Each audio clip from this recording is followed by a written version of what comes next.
ಕ್ರಿಸ್ತನನ್ನು ಪ್ರತಿಫಲಿಸುವಂತೆ ನಿಮ್ಮ ಆತ್ಮಗಳನ್ನು ವಾಕ್ಯದಲ್ಲಿ ಬಲಪಡಿಸುವ ಅನುದಿನದ ಧ್ಯಾನ. ಇಂದಿನ ಧ್ಯಾನದ ಶೀರ್ಷಿಕೆ ಪ್ರೀತಿಯಲ್ಲಿರುವ ಪ್ರಸ್ತುತವಾದ ಸತ್ಯ. ಈ ದಿನದ ದೇವರ ವಾಕ್ಯ. ಯೆಹೋವನು ಮೋಶೆಯ ಎದುರಾಗಿ ಹೋಗುತ್ತಾ ಪ್ರಕಟವಾಗಿ ಹೇಳಿದ್ದೇನೆಂದರೆ, ಯೆಹೋವ ಕನಿಕರವೂ ದಯೆಯೂ ಉಳ್ಳ ದೇವರು, ದೀರ್ಘಶಾಂತನೂ ಪ್ರೀತಿಯೂ ನಂಬಿಕೆಯೂ ಉಳ್ಳವನು.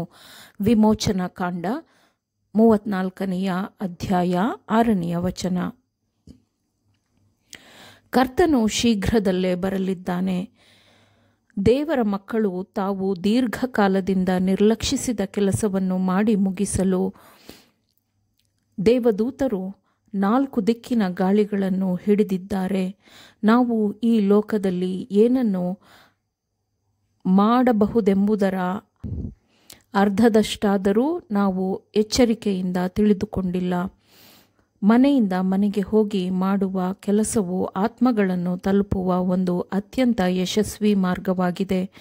ಆದರೆ ಇದು ತನ್ನ ಕೆಲಸದ ಪ್ರಗತಿಗೆ ಒದಗಿಸಿರುವ ಏಕೈಕ ಮಾರ್ಗವಲ್ಲ. ದೃಢ ಸತ್ಯದ ಪ್ರಕಟಣೆಗಳನ್ನು ಮಾಡಬೇಕು. ಆದರೆ ಈ ವಿಷಯದ ಬಗ್ಗೆ ನಮ್ಮ ಜನರಿಗೆ ಜಾಗರೂಕರಾಗಿರ್ರಿ ಎಂದು ಹೇಳಬೇಕೆಂದು ನನಗೆ ಸೂಚಿಸಲಾಗಿದೆ.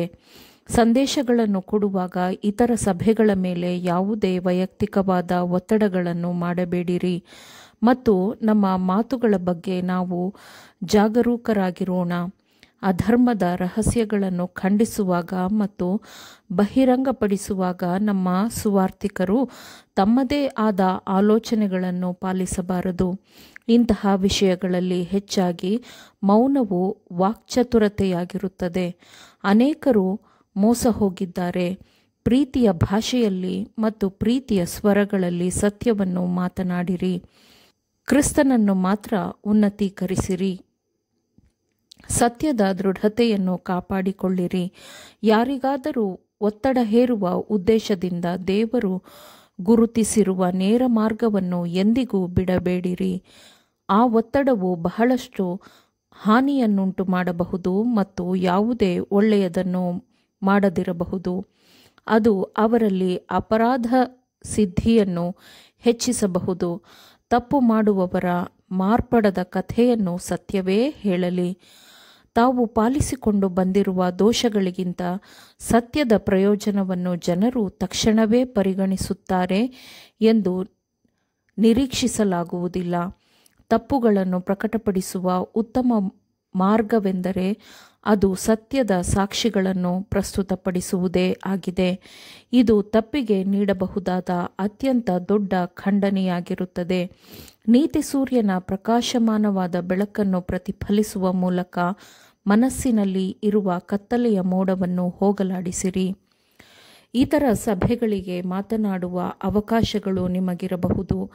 ಈ ಅವಕಾಶಗಳನ್ನು ಬಳಸಿಕೊಳ್ಳುವಾಗ ಸರ್ಪಗಳಂತೆ ಜಾಣರು, ಪಾರಿವಾಳಗಳಂತೆ ನಿಷ್ಕಪಟಿಗಳು ಆಗಿರ್ರಿ ಎಂಬ ರಕ್ಷಕನ ಮಾತುಗಳನ್ನು ಜ್ಞಾಪಕ ಮಾಡಿಕೊಳ್ಳಿರಿ. ಖಂಡನೀಯ ಇಲ್ಲವೇ ತೆಗಳಿಕೆಯ ಭಾಷಣಗಳನ್ನು ಮಾಡುವ ಮೂಲಕ ಶತ್ರುವಿನಲ್ಲಿ ಕಡು ಹಗೆತನವನ್ನು ಹುಟ್ಟುಹಾಕಬೇಡಿರಿ. ಹಾಗೆ ಮಾಡಿದರೆ ಸತ್ಯೋಪದೇಶದ ವಿರುದ್ಧ ನೀವೇ ಬಾಗಿಲುಗಳನ್ನು ಮುಚ್ಚುತ್ತೀರಿ. ಸ್ಪಷ್ಟವಾದ ಸಂದೇಶಗಳನ್ನು ಸಹಿಸಿಕೊಳ್ಳಬೇಕು, ಆದರೆ ವಿರೋಧವನ್ನು ಹುಟ್ಟುಹಾಕುವುದರ ವಿರುದ್ಧ ಎಚ್ಚರದಿಂದಿರಿ. ಎಲ್ಲ ಕಠಿಣವಾದ ಅಭಿವ್ಯಕ್ತಿಗಳನ್ನು ನಿಗ್ರಹಿಸಿರಿ. ಉಳಿಸಬೇಕಾದ ಅನೇಕ ಆತ್ಮಗಳಿವೆ.